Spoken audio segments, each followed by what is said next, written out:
আমি জয়শ্রী। আসুন আমরা জেনে নিই শিব চতুর্দশীর ব্রত উদযাপনের নেপথ্য কাহিনীটি কি।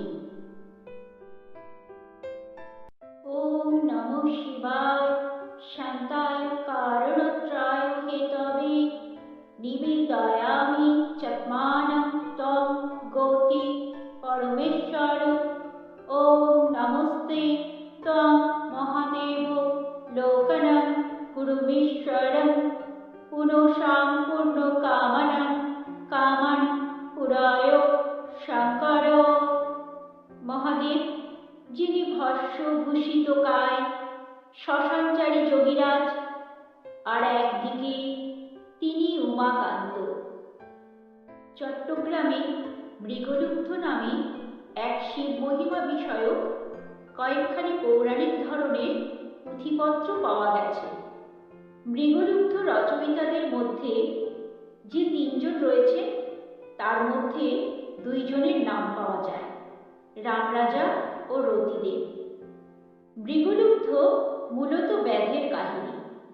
ঘটনাটি এরকম: মা পার্বতীর প্রশ্নের উত্তরে শিব পরম ধার্মিক রাজা মুচকুন্দ ও তাঁর রানী রুক্মিণী শিব চতুর্দশী ব্রতের কথা বলেন।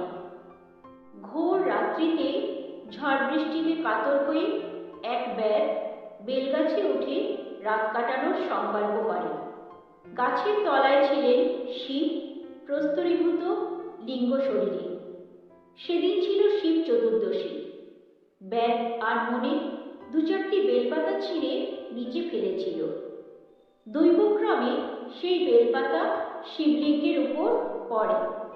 খুশি হয়ে শিব ব্যাধকে নরজন্ম থেকে মুক্ত করে সশরীরে স্বর্গে নিয়ে গেলেন।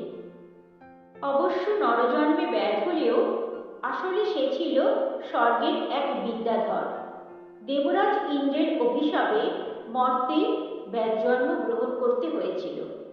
এই ঘটনাটি রানী রুক্মিণী সারা রাত জেগে তার স্বামীকে শোনালেন। সংক্ষেপে এটিই হল শিব চতুর্দশী ব্রত উদযাপনের নেপথ্য কাহিনী।